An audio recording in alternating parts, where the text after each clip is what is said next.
Palestinian civilians came to Rafah hoping to be safe, but here there's utter devastation. Fire swept through this crowded encampment after an Israeli airstrike, leaving dozens dead, according to Gaza's health authority, and many more wounded, some of them children. As the sun rose, survivors returned to salvage what they could, some sharing their stories with a freelance journalist working for CBC News. Yesterday, we were sitting safely, she says. Suddenly, we found bodies thrown on the ground, blood splattered on the ground. Where do we go, she asks. Tell me, where can I find a safe place to go with our kids? Israel says its strike was aimed at and killed a pair of senior Hamas officials and came after the group launched rockets into Israel. Last night, the IDF targeted 2 Hamas commanders in Rafah, whose hands were drenched in Israeli blood.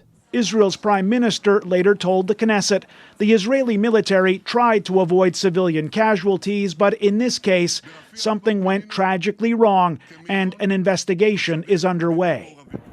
Though to UNRWA, the UN relief agency in Gaza, calling this a mistake or mishap is a gross understatement. It's not an adequate, an appropriate, respectful description for a tragedy, a massacre, a horrific event of this magnitude.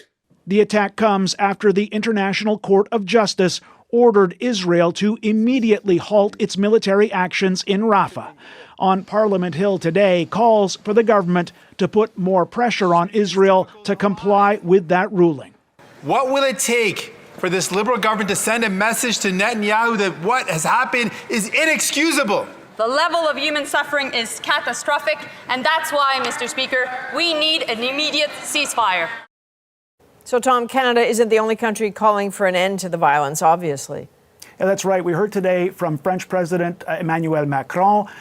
He's calling for, in his words, full respect for international law and an immediate ceasefire. Reuters is quoting a U.S. national security spokesperson as saying that Israel has a right to go after Hamas, but that it must take every precaution possible to protect civilians. And UN Secretary General Antonio Guterres issued a statement today saying he condemns Israel's actions, which he says killed scores of innocent civilians who were only seeking shelter. He goes on to say that right now there's no safe place in Gaza, and he concludes with what is really a plea that this horror must stop. All right, Tom Perry in Ottawa. Thanks, Tom.